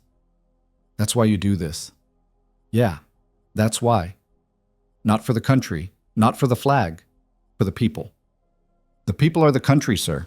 He nodded slowly. Yeah, they are. They reached the command tent. Inside, the SEALs were gearing up for another op, already moving on to the next mission. Hale stopped at the entrance. You ready for this? Lena looked at the men inside, at Kowalski laughing with Carter, at Bishop checking his rifle with shaking hands, at Martinez briefing a new member, her team, her family, her home. "Yeah," she said. "I'm ready." She stepped inside, and for the first time in 6 years, she didn't feel alone. The briefing room felt different now. Lena stood at the back, same position as before, but the weight had shifted. When she'd walked in, Kowalski had nodded. Carter had grinned. Even Bishop, arm still in a sling, had given her a small wave. She wasn't furniture anymore. Hale was at the front, Martinez beside him, both studying a new set of satellite images projected on the screen. "Listen up," Hale said. "Intel from Zarkon is paying off. We've identified 3 more network nodes, all within striking distance. Command wants us to hit them simultaneously, 72 hours from now." A murmur rippled through the room. 3 targets, Carter said. "That's spreading us thin. That's why we're bringing in additional assets. Second SEAL team arrives tomorrow. We split into 3 elements: Alpha, Bravo, Charlie. Each hits a separate compound." Martinez pointed at the map. "Alpha takes the northern compound. Bravo takes west. Charlie takes east. Overwatch positions are critical for all 3. Lena's chest tightened. 3 targets. 3 Overwatch positions. She couldn't be in 3 places at once. Hale looked directly at her. "Voss, you'll be with Alpha. We're hitting the primary target, the compound where Zarkon's second-in-command operates. Highest security, highest risk." "Copy that, sir." "The other 2 elements will have their own snipers. Staff Sergeant Chen and Gunnery Sergeant Oakes, both SOTIC graduates, both solid." She knew Chen, quiet, methodical, good shooter. Oakes she'd heard of but never met. Reputation said he was aggressive, liked to push the limits. "When do they arrive?" someone asked. 24 hours. We'll run integrated rehearsals, make sure everyone's on the same page." Haley paused. "This is the big one. We break this network, we save lives, ours and theirs. Questions?" Silence. "Good. Get your gear squared away. Dismissed." The SEALs filed out. Lena stayed behind. Hale approached. "You good with this?" "Yes, sir." "You'll be working with other snipers, coordinating fires, deconflicting sectors." "I understand. Some snipers don't play well with others." "I'm not some snipers." He smiled faintly. "No, you're not." He glanced at Martinez. "Give us a minute." Martinez nodded and left. When they were alone, Hale's expression grew serious. "I spoke with Colonel Vance this morning." "And?" "He wasn't happy, tried to pull rank, threatened to go over my head." "What happened?" "I went over his head first." Hale leaned against the table. "Called in a favor with an old friend at JSOC. Explained that you're critical to ongoing operations, that pulling you now would jeopardize mission success. Did it work? For now. You've got a reprieve, but Vance isn't done. He'll be watching, looking for any excuse to justify his position. That I'm too dangerous to leave in the field." "Exactly." He crossed his arms. "So you need to be perfect. No mistakes, no gray areas. Everything by the book. That's not how I operate." "Then learn. Because if you screw up, if you give them ammunition, they'll bury you so deep you'll never see daylight." She absorbed that. "Understood." "I mean it, Voss. One wrong move and you're done." I said, "I understand." He studied her face, looking for doubt, for weakness. He didn't find any. "All right, get some rest. Tomorrow's going to be long." Tutet. Chen and Oakes arrived the next afternoon. Lena was on the range when they showed up. She'd been there since dawn, running drills, distance shots, moving targets, wind calls, staying sharp. She heard boots on gravel, turned. 2 figures approached, both carrying rifle cases, both moving with the controlled confidence of people who'd done this before. Chen was first, short, stocky, Asian features, eyes that missed nothing. "Staff Sergeant Voss?" His voice was calm, even. "That's me." "Chen, 3rd Battalion. Heard a lot about you." "Don't believe everything you hear." "I don't believe anything until I see it." He set his case down, extended a hand. "Looking forward to working with you." She shook it, firm grip, confident but not aggressive. The second figure stepped forward, taller, broader, Caucasian with a shaved head and a scar running down his left cheek. "Oakes," he said. Didn't offer a hand. "You're the one who made that ricochet shot." "Yeah." Bullshit. The word hung in the air. Chen shifted uncomfortably. Oaks, I'm serious. I've been shooting for 12 years. That shot is physically impossible. The angle, the deflection, the margin for error. He crossed his arms. So either you got the luckiest shot in history, or someone's embellishing the story. Lena set down her rifle. You calling me a liar? I'm saying I'd like to see proof. Proof's back at the compound, in the bodies. Bodies don't prove skill. They prove someone shot them. Could have been anyone. Chen stepped between them. All right, let's take it down a notch. No, it's fine. Lena's voice was ice.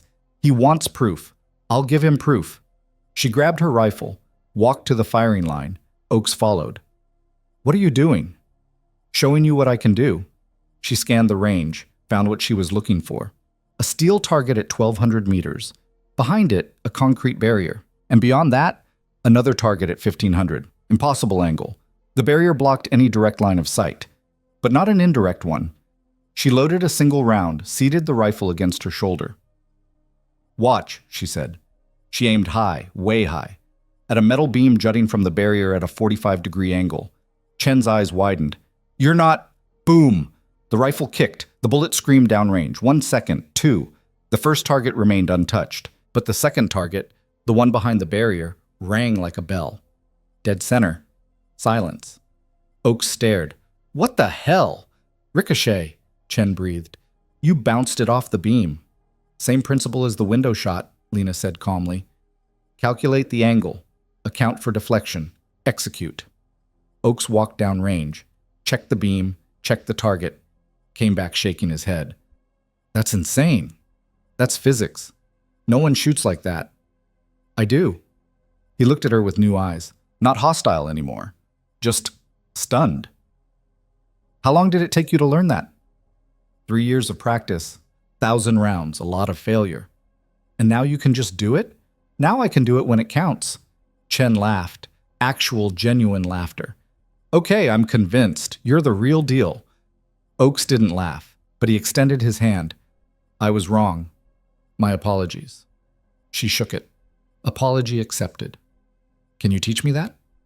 Not in 72 hours. What about 73? She almost smiled. Maybe. The rehearsals were brutal. 3 teams, 3 compounds, coordinated timing, deconflicted fire sectors. Lena worked with Chen and Oaks to establish protocols, call signs, target designations, priority of fires. Chen was methodical, wanted everything planned down to the second. Oaks was aggressive, wanted flexibility, room to adapt. Lena was somewhere in between. What happens if Alpha takes contact early? Oaks asked. Do we abort, adjust timing? We adapt, Lena said. Each element operates independently. If Alpha goes hot, Bravo and Charlie continue unless ordered otherwise. That's risky. Everything about this is risky. Chen nodded. She's right. We have to trust each other. Trust the plan. I trust the plan, Oaks said. I don't trust Murphy's Law. Then prepare for it, Lena countered. Run contingencies, have backup positions, but don't freeze when things go sideways. Speaking from experience? Always. They ran the scenarios, again and again, until everyone knew their role, their sectors, their limits. By the 3rd day, they moved like a single organism. Hale watched from the observation post. When they finished the final rehearsal, he called them over. Good work. All of you. He looked at Lena. You ready? Yes, sir. Chen? Oaks? Both nodded. Then let's do this. Wheels up at 0200. Get some rest. The insertion was smooth. Too smooth. Lena lay on a ridge 1,200 meters from the target compound, watching through her scope. Everything was exactly where it was supposed to be. Guards rotating, lights on, movement inside, textbook, which made her nervous. She keyed her radio. Overwatch Alpha in position. Compound looks active. Multiple personnel visible. Copy Overwatch Alpha. Bravo and Charlie report similar. Chen's voice crackled through. Overwatch Bravo set. I've got good coverage on the western compound. Then Oaks. Charlie in position. Eastern compound is hot. Lots of movement. Hale's voice. All elements stand by. We initiate in 10 minutes. Mark. Lena settled deeper into her position, controlled her breathing, slowed her heart rate. This was it. The culmination of everything. All the training, all the preparation. 9 minutes, 8, 7. Then Chen's voice. Urgent. Overwatch Bravo. I've got vehicles inbound to my compound. 4 trucks, armed personnel. How many? At least 20, maybe more. Hale. Can you confirm hostile intent? They're carrying RPGs and belt feds. Pretty sure they're not here for tea. Bravo team, do you have coverage? Martinez. Negative. We're still 5 minutes out. A pause. Then Hale. Overwatch Bravo, you are authorized to engage. Keep them off that compound. Copy. Engaging. Through her radio, Lena heard the distant crack of Chen's rifle. Then chaos. Contact. Taking fire. Bravo, fall back to secondary position. We can't. They're blocking the route. Lena's hands tightened on her rifle. Chen was pinned. Bravo team was too far out, and she was 1,200 meters away at a different compound. Useless. Then Oaks. Charlie breaking from schedule. We're moving to support Bravo. Hale. Negative. Hold your position. Sir, they're going to get overrun. I said hold. Lena made a decision. Alpha Overwatch breaking position. Moving to support Bravo. Voss, negative. Stay on target. Sir, Chen can't hold alone. He needs backup. I can get there. You'll leave Alpha exposed. Alpha can wait. Bravo can't. She was already moving, grabbing her gear, running. Voss, that's an order. She didn't respond, just ran. Across the ridge, down the slope, cutting across the desert at a dead sprint. Her radio exploded with voices. Chen. I'm Winchester. Out of ammo. Martinez. Bravo team is 3 minutes out. Help. Voss, if you abandon your position. She didn't hear the rest. Too focused, too committed. 1 click to Chen's position. Maybe less. She ran harder. Her lungs burned. Her legs screamed. The rifle case slammed against her back with every step. 30 seconds. 20. There. Chen's ridge. She could see muzzle flashes below, hear gunfire. She dropped to a knee, tore open the rifle case, assembled the Barrett with shaking hands. 40 seconds. New personal record. She went prone. Acquired targets. 20 men, advancing on Chen's position. 50 meters out. She fired. Boom. Lead man dropped. Boom. Second man. Boom. Third. The advance faltered, confused, taking fire from a new direction. Chen's voice. Who the hell is that? It's Voss. I've got your back. Get to secondary position. You abandoned Alpha? Move. Now. He moved. Lena provided cover. Shot after shot. Methodical. Precise. The enemy scattered, seeking cover, trying to locate the new threat. She didn't give them time. 10 rounds, 10 targets. Then Bravo team arrived.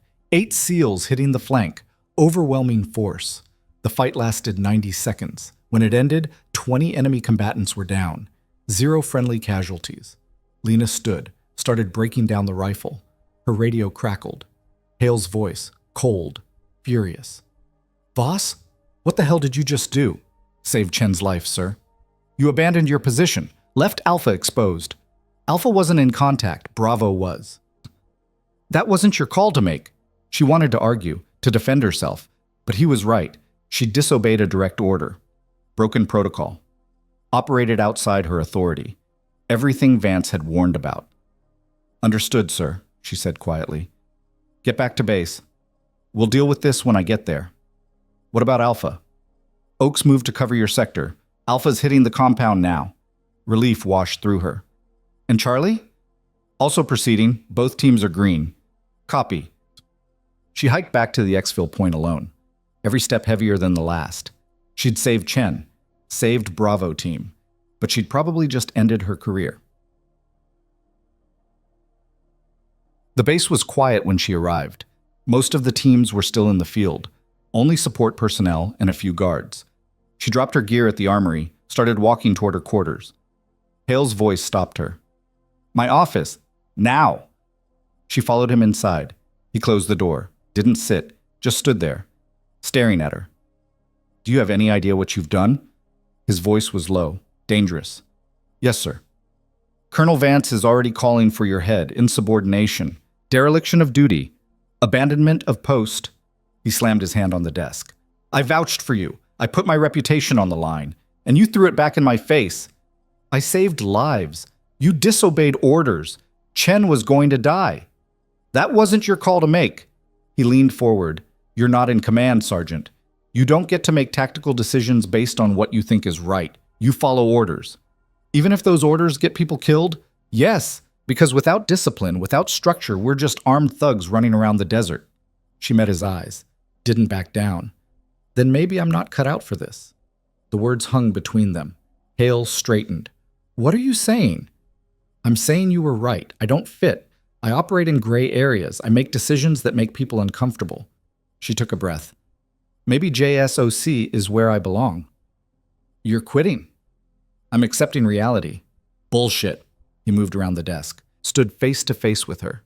You're running. Just like you've been running your whole career.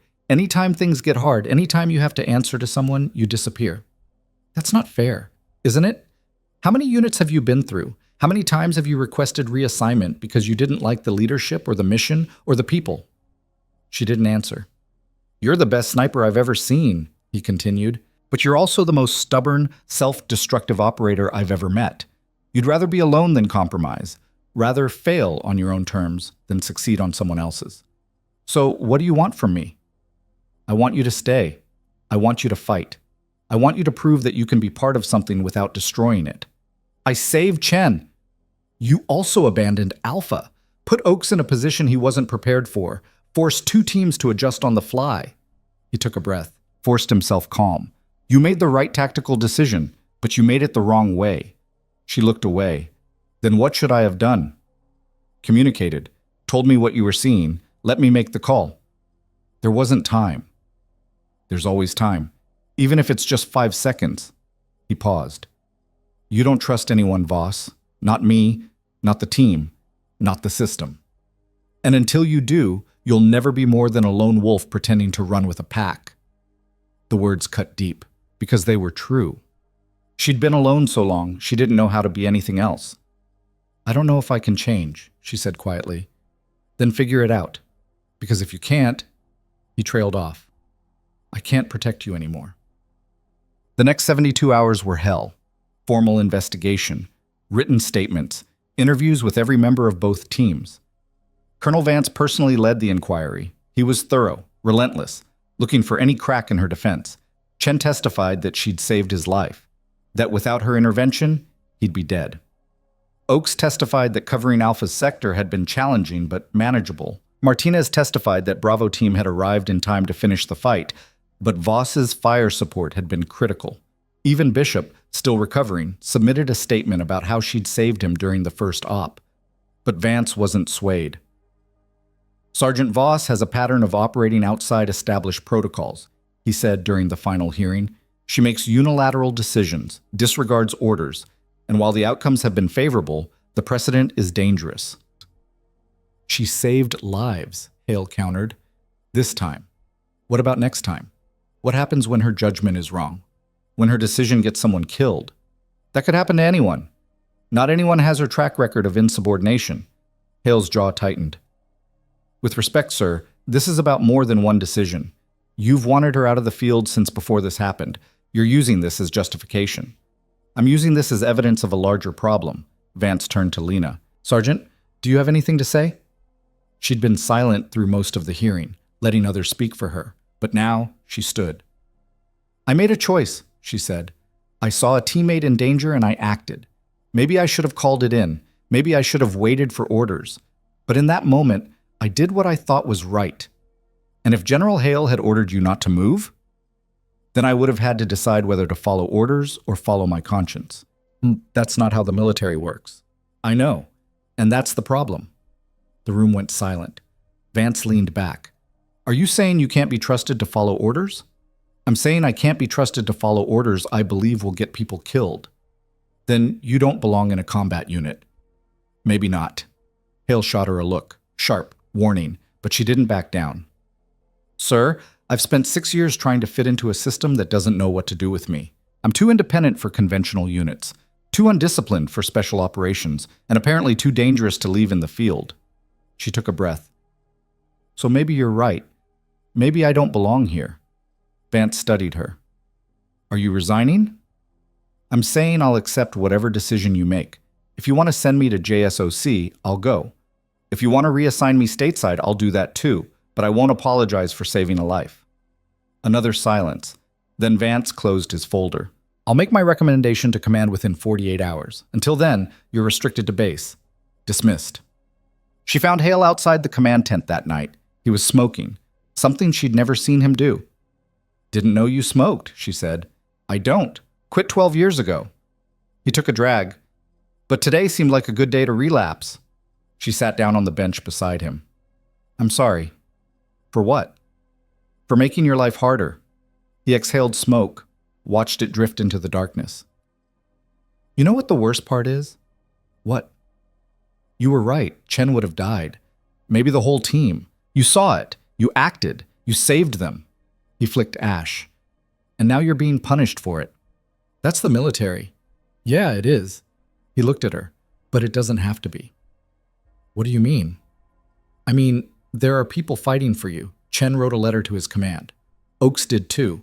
Martinez is drafting a commendation for your actions. He paused. Even Bishop's family sent a thank you card. Apparently his sister wrote a whole page about how grateful she is that you saved her brother. Lena's throat tightened. The team wants you to stay, Hale continued. Not because you're useful, because you're one of us. You proved that. Not with your shooting, with your choices. Vance doesn't care. Vance isn't the final authority. There are people above him, people who understand that war isn't about following orders blindly.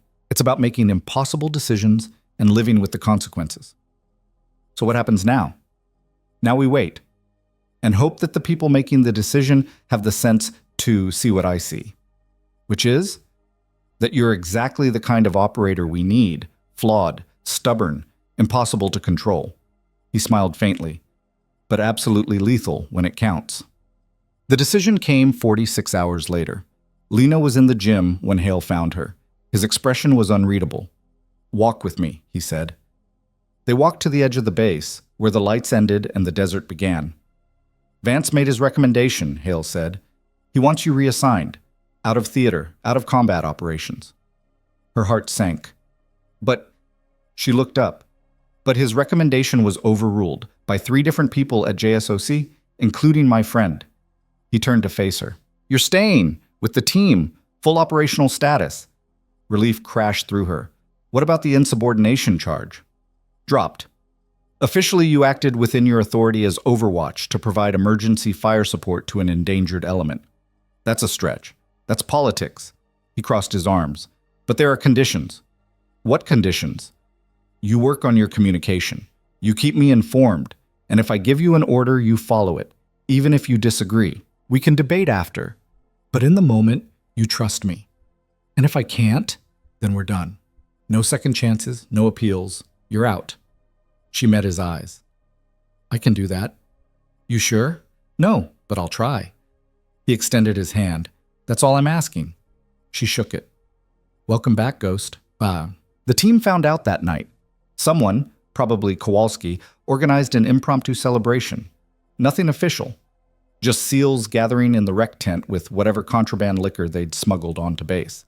Lena walked in to applause. Actual, genuine applause. Kowalski handed her a beer. Heard you're sticking around. Looks like. Good. We were running low on people who could actually shoot.